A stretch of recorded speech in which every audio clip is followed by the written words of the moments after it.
ಕೂಡ ನಿಮ್ಮದೇ ಆಗಿರ್ತಕ್ಕಂಥ ಯೂಟ್ಯೂಬ್ ಚಾನಲ್ ಸ್ಟಡಿ ವಿತ್ ಪರಶುರಾಮ್ಗೆ ಸ್ವಾಗತ ಅಂತ ಹೇಳ್ತಾ ಗಣಿತದ 2ನೇ ಭಾಗದ ವಿಡಿಯೋ. ಸೊ ಏನೊಂದು ಬ್ಲೂ ಪ್ರಿಂಟ್ ವೇಟೇಜ್ ಕೊಟ್ಟಿದ್ದಾರಲ್ಲ ಮಂಡಳಿಯವರು, ಅದರ ಪ್ರಕಾರ 1 ಮತ್ತು 2 ಅಂಕದ ಒಂದು ವಿಡಿಯೋ ನೋಡಿದ್ದೀರಿ.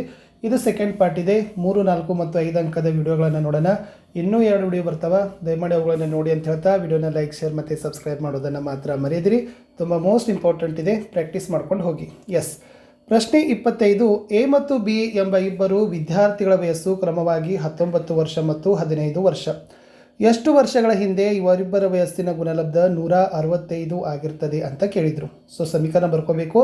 x-19, x-15 165 ಬರ್ತದೆ. ಅವಾಗ ಇದನ್ನು ಹೀಗೂ ಬರಿಬಹುದಲ್ಲ, x² - 19x - 15x + 285 = 165.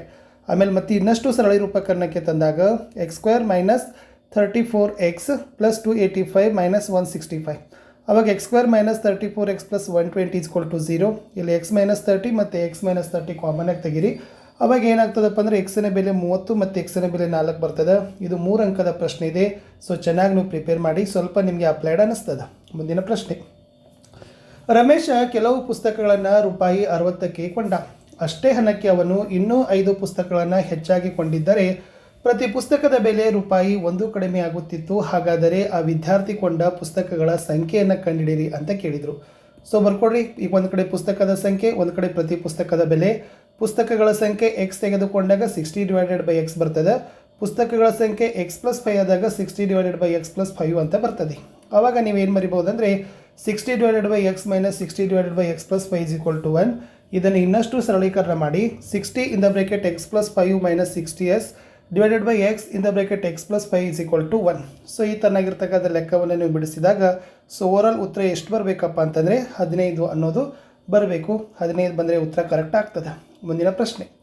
10 ವರ್ಷಗಳ ಬಳಿಕ ಎಕ್ಸ್ನ ವಯಸ್ಸು ವೈನ ವಯಸ್ಸಿನ 2ರಷ್ಟು ಇದೆ. 10 ವರ್ಷಗಳ ಹಿಂದೆ ಎಕ್ಸ್ನ ವಯಸ್ಸು ವೈನ ವಯಸ್ಸಿನ 6ರಷ್ಟು ಆದರೆ ಅವರಿಬ್ಬರ ಈಗಿನ ವಯಸ್ಸು ಕಂಡುಹಿಡಿಯಿರಿ ಅಂತ ಕೇಳಿದರು. ಇಲ್ಲಿ ಬರ್ಕೋರಿ. ಎಕ್ಸ್ ಮತ್ತು ವೈಗಳ ವಯಸ್ಸುಗಳು ಕ್ರಮವಾಗಿ ಎಕ್ಸ್ ಮತ್ತು ವೈ ವರ್ಷ ಆಗಿರಲಿ. 10 ವರ್ಷಗಳ ನಂತರ ಬಿಡಿಸಬೇಕು. ಆಮೇಲೆ 10 ವರ್ಷಗಳ ಹಿಂದೆ ಅಂತ 2ಅನ್ನು ತೊಗೋಬೇಕು. 10 ವರ್ಷಗಳ ನಂತರ x - 2y = 10. 10 ವರ್ಷಗಳ ಹಿಂದೆ x - 6y = -50. ಅವಾಗ 2ಅನ್ನು ತೊಗೋರಿ. ಅವಾಗ ಏನಾಗ್ತದಪ್ಪ ಅಂದರೆ ಒಂದು ಸಮೀಕರಣಗಳು ಸಿಗ್ತಾವೆ. ಆವಾಗ x - 2y = 10, x - 6y = -50. ಇದನ್ನು ಬಿಡಿಸ್ರಿ. ಸೊ ಬಿಡಿಸಿದಾಗ ನಮ್ಗೆ ಏನಾಗ್ತದಪ್ಪ ಅಂತಂದರೆ ವ್ಯಾಲ್ಯೂ ಸಿಗ್ತದೆ. ಅದೇ ಏನಾಗಿರ್ತದೆ, ಎಕ್ಸ್ ವರ್ಷ 40, ವೈನ ವಯಸ್ಸು 15 ವರ್ಷ ಅಂತ ಬರೆದ್ರೆ ಉತ್ತರ ಕಂಪ್ಲೀಟ್ ಆಗ್ತದೆ. ಮುಂದಿನ ಪ್ರಶ್ನೆ. 15 ಸೆಂಟಿಮೀಟರ್ ತ್ರಿಜ್ಯವಿರುವ ಒಂದು ವೃತ್ತದ ಒಂದು ವೃತ್ತ ಕೇಂದ್ರದಲ್ಲಿ 60 ಡಿಗ್ರಿ ಕೋನವನ್ನು ಉಂಟು ಮಾಡ್ತದೆ. ಹಾಗಾದರೆ ಜಾದಿಂದ ಲಘು ವೃತ್ತಖಂಡದ ವಿಸ್ತೀರ್ಣವನ್ನು ಕಂಡುಹಿಡಿಯಿರಿ ಅಂತ ಕೇಳಿದರು. ಓಕೆನಾ. ಸೊ ಈ ಥರ ಡಯಾಗ್ರಾಮನ್ನು ಬರ್ಕೊಡ್ರಿ. ಇಲ್ಲಿರಲಿ ತ್ರಿಜ್ಯಾಂತರ ಖಂಡದ ವಿಸ್ತೀರ್ಣ ಅಂದರೆ θ/360 × πr² ಅಂತ ಇದೆ. ಇಲ್ಲಿ 60/360 × 3 × 14 × 15². ಅವಾಗ ಏನಾಗ್ತದೆ 1/6 × 3.14 × 15 × 15. ಅದನ್ನು ಸರಳೀಕರಣಕ್ಕೆ ತರ್ರಿ. 117.75 cm² ಬರ್ತದೆ. ಆವಾಗ ತ್ರಿಭುಜ ಎ ಬಿಯ ವಿಸ್ತೀರ್ಣವನ್ನು ಕಂಡುಹಿಡಬೇಕು. ಸೂತ್ರ ಗೊತ್ತಿದೆ, √3a² / 4. ಅವಾಗ ವ್ಯಾಲ್ಯೂ ಎಷ್ಟಾಗ್ತದಪ್ಪ ಅಂದರೆ 97.31 cm². ಅಂದರೆ ಲಘು ವೃತ್ತಖಂಡದ ವಿಸ್ತೀರ್ಣ ಎಷ್ಟಾಗಿರ್ತದೆ 117.75ರಲ್ಲಿ 97.31 ಕಳೀರಿ. ಸೊ ಬರ್ದುದು 20.44 cm² ಅಂತ ಬರೆದ್ರೆ ಉತ್ತರ ಕಂಪ್ಲೀಟ್ ಆಗ್ತದೆ. ಇನ್ನೊಂದು ಪ್ರಶ್ನೆ. ತ್ರಿಜ್ಯ 4 ಸೆಂಟಿಮೀಟರ್, ತ್ರಿಜ್ಯಗಳ ನಡುವಿನ ಕೋನ 30 ಡಿಗ್ರಿ ಇರುವ ತ್ರಿಜ್ಯಾಂತರ ಖಂಡದ ವಿಸ್ತೀರ್ಣವನ್ನು ಕಂಡುಹಿಡಿಯಿರಿ ಹಾಗೂ ಅನುರೂಪವಾದ ಅಧಿಕ ತ್ರಿಜ್ಯಾಂತರ ಖಂಡದ ವಿಸ್ತೀರ್ಣವನ್ನು ಕಂಡುಹಿಡಿಯಿರಿ ಅಂತ ಕೇಳಿದರು. ಈ ಥರ ಚಿತ್ರ ಬರ್ತದೆ. ಸೊ ಬರ್ಕೊಡ್ರಿ. ತ್ರಿಜ್ಯಾಂತರ ಖಂಡದ ವಿಸ್ತೀರ್ಣ ಕಂಡುಹಿಡಿತಕ್ಕಂಥ ಸೂತ್ರ θ/360 × πr². ಅಂದರೆ 30/360 × 3.14 × 4². ಅವಾಗ ವ್ಯಾಲ್ಯೂ ಎಷ್ಟು ಬರ್ತದೆ 4.19 cm². ಆಮೇಲೆ ಅಧಿಕ ತ್ರಿಜ್ಯಾಂತರ ಖಂಡದ ವಿಸ್ತೀರ್ಣ ಕಂಡುಹಿಡಬೇಕು. ಅದು πr² - 4.19 ಬರ್ತದೆ.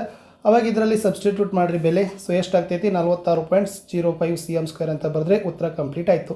ಮುಂದಿನ ಪ್ರಶ್ನೆ. A61, B82, C94, DP3 ಈ ಬಿಂದುಗಳು ಸಮಾಂತರ ಚತುರ್ಭುಜದ ಅನುಕ್ರಮ ಶೃಂಗಗಳಾದರೆ ಪಿನ ಬೆಲೆಯನ್ನು ಕಂಡುಹಿಡಿಯಿರಿ ಅಂತ ಕೇಳಿದರು. ಸೊ ಬರ್ಕೊಡ್ರಿ. ಈ ಥರದ ಚಿತ್ರ ಬರ್ತದೆ. ಇಲ್ಲಿ ಕರ್ಣ BDಯ ಮಧ್ಯಬಿಂದು, AC ಕರ್ಣ ACಯ ಮಧ್ಯಬಿಂದು ಬರ್ತದೆ. ಇದನ್ನು ನೀವು ಟೋಟಲಿ 7 ಅಂತ ಉತ್ತರವನ್ನು ನೀವು ಸಾಧಿಸಬೇಕಿತ್ತು. ಇದನ್ನು ನೀವು ಬಿಡಿಸಬೇಕಿತ್ತು. ಮುಂದಿನ ಪ್ರಶ್ನೆ ಮೋಸ್ಟ್ ಇಂಪಾರ್ಟೆಂಟ್. ಎ 2 - 2 ಅದ, ಬಿ -7 4 ಅದ. ಈ ಬಿಂದುಗಳನ್ನು ಸೇರಿಸುವ ರೇಖಾಖಂಡದ ತ್ರೈಭಾಜಕ ಬಿಂದುಗಳ ನಿರ್ದೇಶಾಂಕಗಳನ್ನು ಕಂಡುಹಿಡಿಯಿರಿ ಅಂತ ಕೇಳಿದರು. ಈ ಥರ ಒಂದು ಗೆರೆ ಹಾಕಿ ಬರ್ಕೊಡ್ರಿ. A 2 - 2, P Q, B -7 4. ಅಂದರೆ ಎ ಪಿ ಅನುಪಾತ ಪಿ ಬಿ = 1:2, ಎ ಕ್ಯೂ ಅನುಪಾತ ಕ್ಯೂ ಬಿ = 2:1. ಭಾಗ ಪ್ರಮಾಣ ಸೂತ್ರವನ್ನು ಹಾಕ್ರಿ. ಸೊ ಏನದ ಭಾಗ ಪ್ರಮಾಣ ಸೂತ್ರ? m1x2 + m2x1 / m1 + m2, m1y2 + m2y1 / m1 + m2. ಆವಾಗ ಪಿ ಬಿಂದುವಿನ ನಿರ್ದೇಶಾಂಕಗಳನ್ನು ಕಂಡುಹಿಡಿದಾಗ -1 0 ಬರ್ತದೆ. ಆಮೇಲೆ ಕ್ಯೂ ಬಿಂದುವಿನ ನಿರ್ದೇಶಾಂಕ ಕಂಡುಹಿಡಿರಿ -4 2 ಬರ್ತದೆ. ಇದೇ ಅದರ ಉತ್ತರ ಆಗಬೇಕಿತ್ತು. ಮುಂದಿನ ಮೋಸ್ಟ್ ಇಂಪಾರ್ಟೆಂಟ್ ಪ್ರಶ್ನೆ, √3 ಒಂದು ಅಭಾಗಲಬ್ಧ ಸಂಖ್ಯೆ ಅಂತ ಸಾಧಿಸಿ ಅಂತ ಕೇಳಿದ್ದಾರೆ. ಸೊ ಫಸ್ಟ್ ಬರ್ಕೋರಿ, √3 ಒಂದು ಭಾಗಲಬ್ಧ ಸಂಖ್ಯೆ ಅಂತ ಊಹಿಸೋಣ. √3 = a/b. ಎ ಮತ್ತು ಬಿ ಸಹ ಅವಿಭಾಜ್ಯಗಳು. b is not equal to 0. ಎರಡೂ ಕಡೆ ವರ್ಗ ಮಾಡಿದಾಗ 3 = a²/b². ಅಂದರೆ 3b² - 3b² = a². ಇದು ಒಂದಾಗಿರಲಿ. ಆದ್ದರಿಂದ 3a² ಅನ್ನು ಭಾಗಿಸ್ತದ, 3a ಅನ್ನು ಕೂಡ ಭಾಗಿಸ್ತದ. ಆವಾಗ a = 3acc ಯಾವುದೇ ಒಂದು ಪೂರ್ಣಾಂಕ. ಆವಾಗ a² = 9ac², 3b² = 9c². ಇದು 1ರಿಂದ. ಆಮೇಲೆ b² = 3c².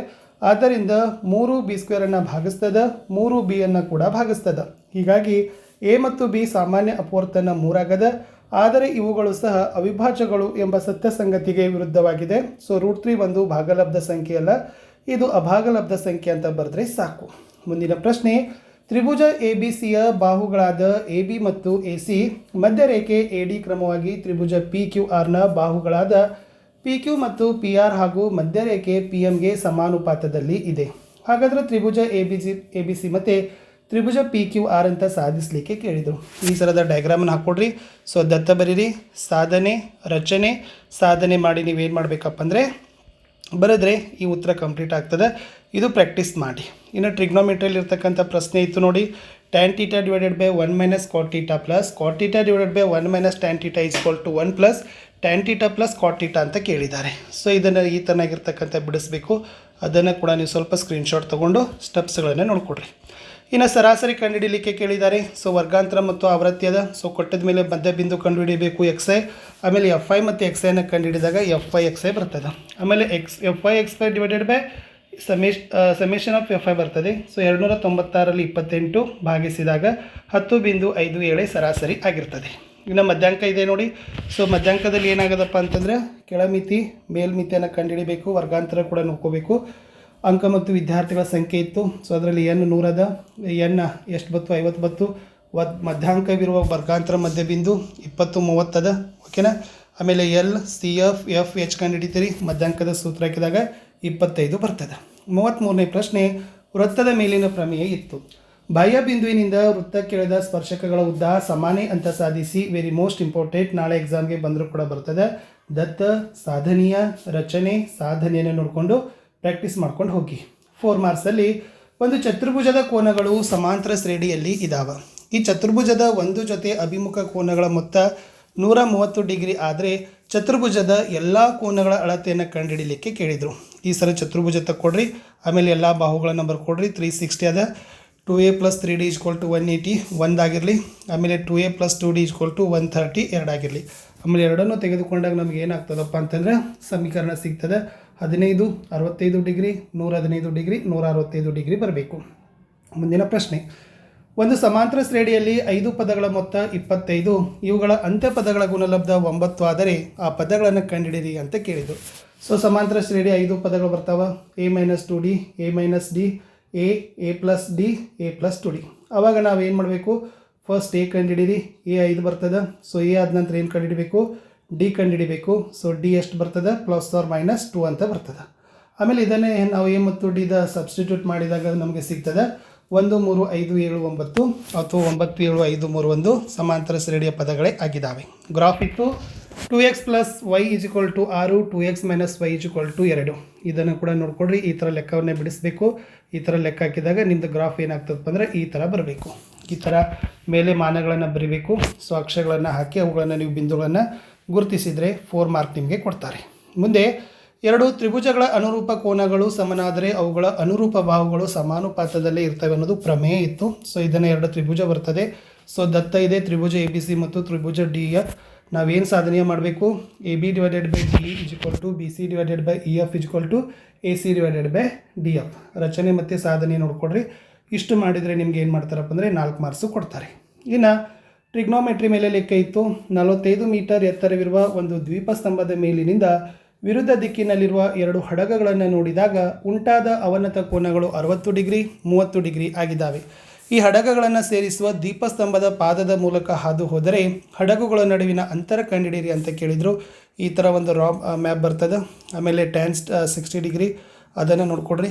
ಓಕೆ, ಎಕ್ಸ್ 15√3 ಬತ್ತು, ಟ್ಯಾನ್ 30 ವೈದು 45/3 ಅಂತ ಬತ್ತು. ಇನ್ನು ರಶೀದನ ಹುಟ್ಟುಹಬ್ಬದ ಉಡುಗೊರೆ ಅಂತ ಕೊಟ್ಟಿದ್ದಾರೆ. ಸೊ ಮೇಲ್ಮೈ ವಿಸ್ತೀರ್ಣವನ್ನು ಕಂಡುಹಿಡಿಬೇಕು. ಸೊ ಆಲ್ರೆಡಿ ಓರೆ ಎತ್ತರ ಇದೆ, L = √h² + r² ಇದೆ, ಅದು 10 ಬರಬೇಕು. ಬುಗುರಿಯ ಮೇಲ್ಮೈ ವಿಸ್ತೀರ್ಣ 414.86 ಸೆಂಟಿಮೀಟರ್ ಬರಬೇಕು. ಬುಗುರಿಯ ಘನಫಲ 754.28 cm3 ಅಂತ ಬರಬೇಕು. ಇಷ್ಟಿತ್ತು ಈ ಒಂದು ಮಾಡೆಲ್ ಕ್ವಶನ್ ಪೇಪರ್. ಇನ್ನೊಂದು ಮಾಡೆಲ್ ಕ್ವಶನ್ ಪೇಪರ್ ಒಂದಿಗೆ ಭೇಟಿ ಆಗ್ತೀನಿ. ಬಾಯ್.